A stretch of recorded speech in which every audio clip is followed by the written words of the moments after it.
Hello, welcome to the Happy Families podcast. I've been thinking about a question that might sound strange, but it applies to us and it applies to our children. Do you feel worthy? Do you feel like your life has purpose? Please note, I didn't ask, are you worthy? That's a given. You're human. You have inherent worth. So do your children. But the question I'm asking is, do you feel worthy? Do your children go to bed at night with a sense that you lived a life of meaning, that there's purpose to what you're doing? Because what I'm noticing consistently is that the feedback that I get when I run my Raising Resilient Kids presentation, which is the most popular presentation that I deliver by a long way, parents are desperate for their kids to be resilient, but the kids aren't doing the sort of stuff that makes you become resilient, the stuff that makes you feel worthy. Again, I emphasize the kids are worthy, but they don't feel worthwhile. They don't feel like what they're doing makes them worthy of anything at all. And I'm starting to think that we've got this whole purpose and worthiness and resilience thing backwards. So today on the podcast, Kylie and I are going to puzzle through a few big ideas that I've been playing with around this, like why doing hard things, not comfortable things, is the foundation of resilience and well-being, and how I think that we're accidentally robbing our kids of resilience by making life too easy. Stay with us. G'day, welcome to the Happy Families podcast, where you get real parenting solutions every single day. This is Australia's most downloaded parenting podcast, where Justin and Kylie Coulson, we're the parents of 6 kids who are surprising us with their resilience now and then, although I will highlight at the outset, resilience often does not feel resilient. If you're in the middle of it, it can often feel really hard. Kylie, the word worthy, I love etymology. I love words. I love understanding where they come from. The word worthy comes from the Old English word, and I'm probably going to get this wrong, but it's weopig. Weopig? Does that sound right? Well, weopig. I'm reading, yes. W-E-O-R. It's sort of a P, but it's a funny P because it's Old English, and I'm not sure if it really is a P. I know. But worthy comes from weopig. Is that Old English? That sounded a bit Irish. I don't even know if that sounded Irish. I apologise to anyone who's Irish who's listening. But what it means in the Old English is having value or deserving of honour. And quite often when we talk about kids not doing well, what I've been thinking is if you're laying on your bed scrolling TikTok, then you haven't done anything that's going to make you feel like it has value or is deserving of honor. And therefore, you will not feel worthy. You are inherently, as a human, you are worthy. But the feeling of worth is different from the actuality of being a human who has inherent intrinsic worth and value. I think that at the core of it, it comes down to each of us living a life of purpose. When we feel like we're engaged in a worthy cause, whatever that looks like, when we feel like we're using our gifts and talents to make a difference in the world, there's this sense of worthiness. So this is why I want to have this conversation with you, because I feel like we need to even bash that around a little bit. When you say to an 8-year-old or a 15-year-old, what's the contribution you're making to the world? Or what's your purpose, as you've just highlighted?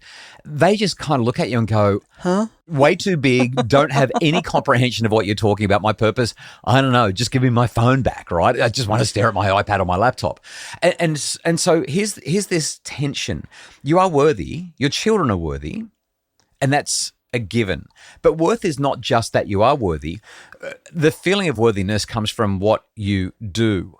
It comes from living in alignment with your values, from contributing, from doing things that matter. And all too often when we talk about this whole thing about purpose and meaning, their eyes glaze over. They're like, I don't know. I even talk to adults about it. I feel like my life is so purposeful, right? I get to go around the country and spend my days talking to people about the most important thing in their lives. How do I make my family happier?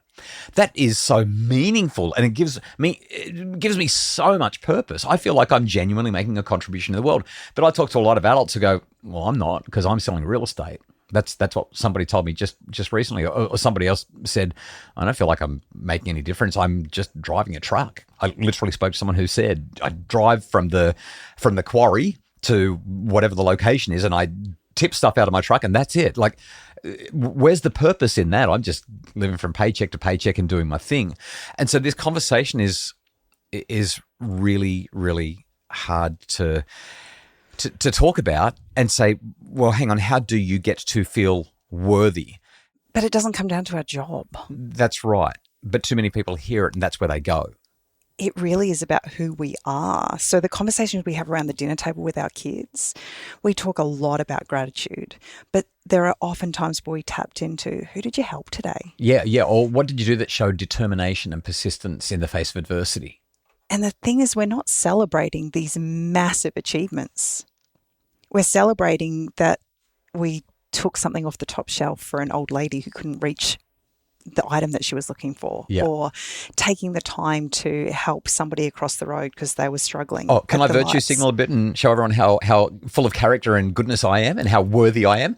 I went and bought some prawns for dinner the other night, and while I was there, I thought, because I went to the proper seafood shop here at Mooloolaba that I just love, and they had oysters, and I was like, I'm going to grab a dozen oysters, and they only charged me for the prawns. They didn't charge me for the oysters, but I didn't realize that until I was walking to the car, and then I thought, I buy a lot of stuff here. Like, surely I can have a dozen oysters for free. And then I was just like, is my integrity worth more than $30?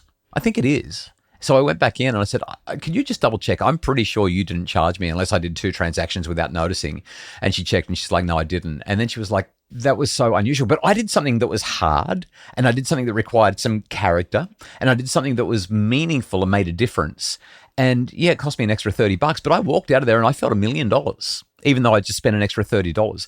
And this is the thing, right? If you never do anything worthwhile, if all you do is lay on the living room carpet and stare at a screen, which is what too many kids are doing, if you never struggle, if you never contribute, if you never push past your limitations, then you're not going to feel worthy. Regardless of the fact that you are worthy as a human, you're not going to feel worthy. And if you don't feel worthy, you're going to become an anxious, fragile person. You're going to feel like there's a little bit of an issue there. Do you have any data to support this idea? There are a couple of different places that I could go for this. The first is the research distinguishes between 2 kinds of happiness. There's hedonic happiness and there's eudaimonic happiness. The idea of hedonic happiness is avoid pain. I think that's what most of us want, right? Seek pleasure. We're looking for the feel-good hormones to kick in, and they require nothing. Hedonic happiness is the Instagram reels. Hedonic happiness is the bowl of ice cream in front of the TV. Hedonic happiness is hanging around with friends and just having a fun conversation. Hedonic happiness is letting someone else do the dishes. Right? That's hedonic happiness. Eudaimonic happiness is meaning and purpose and growth. It's hard in the moment, but it endures, whereas hedonic happiness fades fast. I'll give you a really concrete example. One of my friends in the US, who's a professor of psychology at George Mason University, his name's Professor Todd Cashton. He uses the example, you can make a cake and eat it. That's hedonic happiness. Until you eat too much of it, of course. But let's go with that's hedonic happiness. But the feeling fades fast. Or you can bake a cake and then go and knock on the door of a friend or somebody that you'd like to be friends with and say, hey, I made you this. And then you can go in and eat it together. And that's eudaimonic happiness. It's harder. It requires you to do something that could be potentially uncomfortable. It takes time and effort. It requires more of you, but it creates meaning and purpose. And that's the key difference. So if I was to, you said, what's the data show? I want to bring that data, that theory back into real life for a sec. I think, and this is a very broad brush. I know it doesn't apply to everybody, but I think that we're raising our kids on a hedonic diet. And I reckon you could probably give me some really easy examples of how that works without even thinking about it. Oh, I think the biggest one that comes to me is the kids say, I'm bored. And Yep. we hand them a screen because we don't have to deal with it then. Or if we don't hand them a screen, we just say, well, I'll fix it for you, and we find them something to do. And that thing that we give them to do doesn't ever require anything of them, right? Well, every now and again, some parents will say, well, there's a car to be washed, there's a lawn to be mowed, there's some dishes in the sink. But usually it's like, well, let me find an activity that you will find pleasurable and delightful and will require very little of you. Can you think of any other ways that we're raising kids on a hedonic pathway? When we kind of bribe them, we call it rewards, but Yes. essence, we're bribing them. Yeah. We want them to do something hard and they don't see any point in it. And so we sugarcoat it. So we said, do this and you get that. Yeah. Yeah. Okay, perfect. And then, of course, we wonder why they're maybe not feeling worthy. Again, they are worthy, but they're not doing hard things, or they're doing them for purposes and reasons that aren't working for them. They have struggles in their relationships and we want to fix everything for them. We send the email through to the school and say, well, we need to fix this. Yeah. So comfort, again, comfort doesn't build resilience, struggle does. The other bit of data that I wanted to go to, there's a theorist, a psychologist, Mihai Csikszentmihalyi, and he studied flow and peak experiences. And what he found is that the moments when people feel most alive and most fulfilled and most engaged are the times when they are being stretched just beyond their current ability. So it's not too easy. It's not too hard, but it is just hard enough to not be just right. You know how Goldilocks is the not too hot, not too cold, but just right. What Csikszentmihalyi, he's not looking for just right. He's saying, I want it to be too hard, but not too hard. Just that little bit beyond what's comfortable. It's a stretch. We set a goal, and if we set something achievable, then there isn't too much effort needed to be put into it so that we can achieve it. But if we then add on just that little bit more of a stretch, so say my goal is I want to save $100, and I've worked out that if I put $2.50 away each week for however many weeks that I'm going to get there, and it's not a stretch at all for me to do it. It's just a goal. But I decide that I actually want to double that. And now I'm going to try and put away $5 a week. That is a stretch because I actually need that extra $2.50 in my everyday life. But then how good does it feel? But I'm choosing to forego that extra $2.50. And when you achieve it, and you achieve it in half the time, you just feel so good. And that's where the growth happens. That's where you feel worthy. Again, you are worthy, but feeling worthy comes from our actions. Every 4 weeks in the gym, we change our exercise routine up. And every time we do it, I kind of look at you and go, there is no way.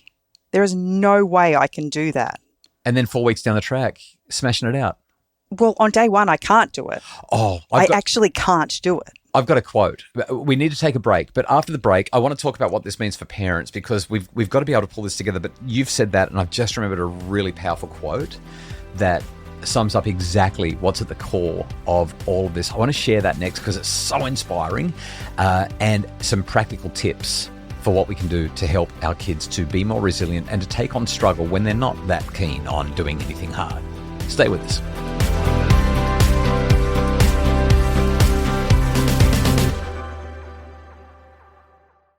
We're back. This is the Happy Families podcast. We really hope that you're enjoying the conversation about helping to raise resilient kids. Before the break, I mentioned a quote. It comes from the poet Rainer Rilke. Rilke? I don't know if it's a Rilke or a Rilke, R-I-L-K-E, who said this: we grow by being defeated by greater and greater things. Not by winning, not by succeeding, but by being defeated. We grow by being defeated. And when I read that quote just a few weeks ago, my brain exploded. It's a completely different framing to how we normally look at the challenges that we face in life. But your gym experience, our gym experience, is precisely that. I was watching a video of me the other day because the trainer took a video of me doing push-ups. And this was back the very first day we were in the gym. Trainer said, let's get some baseline measurements and just see where you're up to. And he just wanted me to do push-ups until I was exhausted, until I couldn't do any more, until I collapsed. And I won't say how many I did, but it wasn't very many. And after I watched it, I jumped straight down onto the floor and I pumped out more than probably about triple the push-ups without even trying, without even breaking a sweat. And I just thought, oh my goodness, I was defeated by that many push-ups 8 or 10 weeks ago. But over the last 8 or 10 weeks, I've been defeated and defeated and defeated again. And each time I've learned how to defeat what defeated me. So therefore, I've taken on the next challenge. And that's what you're highlighting with your gym experience. But we also experience it with the kids. And we want our kids to have those same experiences because that's where the growth is, the meaning is, the purpose is. And I think sometimes we get caught up in the fact that we think resilience means that we never fall. Resilient means that we're strong, right? We're capable. But resilience is actually the act of falling down and picking ourselves up again. You can't time and time again. You can't be resilient if you don't fall. Like there's no indication that you are resilient if you don't have those failures, if you don't have those collapses. You have to experience it. in order to be able to push past the challenge. You've got to actually push past it. You need dragons to slay. You need dragons to slay. Our kids need dragons to slay. I love this. And to go back to what you said before, I don't want to rehash it too much because we've still got a couple of things that definitely need to be touched on. But as parents, we keep on seeing these dragons come up in our kids' lives and we think it's our job to slay the dragon. And so, like I said, we send the email to the school because they're dealing with some social conflict and we feel like we've got to step in and solve it. Or they're failing and so we blame the teacher, or they're bored and we entertain them, like you said. And we keep on stealing their dragons. And when we do that, we rob them of the very struggles that make them strong. We grow by being defeated by greater and greater things. You've got a book on your shelf called The Road to Building Character. The Road to Character, David Brooks. By David Brooks, Yeah, that's right. yeah. And I found a quote in there that says, "The central drama of life is the struggle against your own weakness." I feel like we're really going into some awesome territory today. I love this quote. It's not struggle against other people. It's not a competition for a status or achievement. It's actually the struggle against our own limitations. Yeah, yeah. And that's the resilience we're trying to build on our kids. Yeah. Can you do the hard thing when the easy thing is right there? Can Yeah. you choose to do hard? Yeah. So can you go and do the chores when you've got your screen in your hand? Well, yeah, but if we go back to the gym, a new exercise is presented. I feel like we need a gym podcast. a new exercise is presented, and without even thinking about it, my body, and I assume lots of other bodies do the same thing, finds the easiest way to achieve it. Not necessarily the right way. Yeah. It finds the easiest pathway to get to the end result. So we've got to rewire our brain to do the exercise with the right technique because that's where the growth comes. Yeah. Yeah. Otherwise, we're what's the word? We're pulling We're in. compensating. We're overcompensating. Yeah. Love that. This is a bit personal. I don't know if you're okay with this or not, but there's something that you. We have a religious background. There's something that you say in your prayer each day that I'd love for you to share because I feel like it really sits neatly with what we're talking about here. It's been a big year of change for me, and in mindset, and struggling with keeping commitments to myself has been a really big thing. And I end up kind of falling off the bandwagon so many times because I feel like I'm just a failure. And so this year I wanted things to be different. And the one prayer that I have offered more times this year than ever before is, give me greater capacity to honor the commitments I've made to myself. Yeah, so that's character. This is not about anybody else. It's literally about honoring those commitments that I am desirous to achieve in my own life, but often fall away because it's hard. Yeah. What I'm doing is hard. Speaking of commitments that we've made, I've made a commitment to keep this podcast short. How are you going with that? Not well today. I just feel like this is such an important conversation, but let's get really practical and wrap it up and give some ideas to help parents guide their kids to A, make commitments that they fully endorse and value, and then B, keep those commitments. And we need to do it ourselves as well, right? This is something that is, this is not just about helping the kids to be resilient. As adults, we're all trying to do this as well. We're all fighting these same battles. I'd love to run through a couple of things that we can do to help our kids do it. The first thing I think is that we need to let them choose hard things. Like, have a conversation about what are you doing that makes you feel worthy? You are worthy. We love you no matter what. You could lay on your bed for the rest of your life and scroll TikTok and Instagram, and we would still love you. You could play Roblox and Fortnite forever. We'll still love you. But you're not going to feel good about yourself because you're not doing anything meaningful or purposeful. You're not doing anything hard. You're not struggling. You're not growing. And life feels better when you do those things. And we want to support you there. So what matters to you? And whether it's going to the gym, riding your bike with friends, learning how to surf, learning how to skate and drop into a bowl, learning how to whatever. Your kids might look at you blankly and say, I don't know. At which point you say, well, let's try some stuff. So could you change the word from worthy to what lights you up? Of course. Yeah. Where can we have productive struggle? Where can we do hard fun? Those two concepts. Where can we experience distress and frustration, but because we value the activity or we value the people we're with so much that we're willing to sit through and tolerate the distress and frustration because that's going to help us to grow and learn and become more competent. It might be a musical instrument, it could be a sport, it could be art or drama, it might be academic work. It doesn't really matter what it is. What can you do that's going to turn itself into productive struggle? The more voice your kids have in that, the better. If they look at you, shrug their shoulders and say, no, then the great task is to say, well, let's start experimenting. Which brings me to my second suggestion, and that is that we've got to remember resilience is relational. You do more, you struggle harder, you push through tougher things when you've got somebody by your side who is A, supporting you, or B, doing it with you. So if the kids want to play a sport or want to play an instrument or want to, whatever it is, let's say they're playing an instrument, get them into a band. Get them to team up with a couple of people and start writing their own music or start playing music together, because once they start doing it together, they form that commitment and they will figure out that 8 bars that they just couldn't work out because they're going to have to play it in front of somebody. The productive struggle is there. Resilience is relational. What's number 3? The third thing that I would say is let them struggle. Like when they're having a hard time, don't say, well, I'm here to slay this dragon for you. I would even use the word, we've never done this in our family, but I'm thinking about it right now. I think we should use the word. We always talk about how you've got to love the hills make you strong.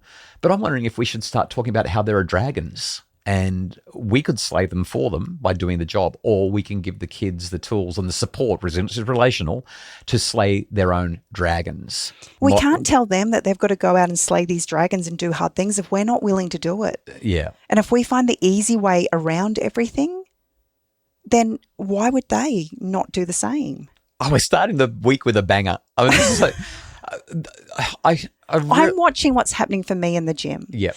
And how our kids, one by one, without us saying, you need to get off your bottom, you need to move your bodies, yes. One by one, they are making decisions that are pushing and stretching them, not because we've dragged them along, but because they're seeing the change that it's having in me and they want to do something that feels good. Yeah, yeah. And if I go back to that New Zealand holiday that we had last year when we did that Central Rail Trail through Otago, 150 Ks, 4 days, headwinds, rain, hills. Panic attacks, anxiety. I'm not riding anymore, throwing the bike on the snotty ground. noses, the whole thing. And then at the end of it, they said, can we do this again? We've realized that we can do hard things and doing hard things makes life worthwhile. Damn. Okay. Let's call it there because this could turn into a 1-hour podcast if we're not careful, and our time is well and truly done. And we want to keep our commitment to you because you choose to spend time listening to what we're talking about. So we really appreciate that. We hope that this has been a really valuable discussion. I want to underscore the key points. I think they matter. Number 1, your child is worthy inherently, unconditionally, by virtue of them being a human in your home. They are worthy and they need to feel that. However, if they want to feel worthy, if they're going to grow up with a deep sense of purpose and meaning and resilience and well-being, they need to do hard things. Not because their worth depends on it. They need to do hard things because the feeling of worth comes from living a life that's aligned with values and contributing to something meaningful, something bigger than self. David Brooks, love this quote, Kylie. I'm so glad you pulled this one out. The central drama of life is the struggle against your own weakness. Rilke, we grow by being defeated by greater and greater things. Kylie, I love what you said.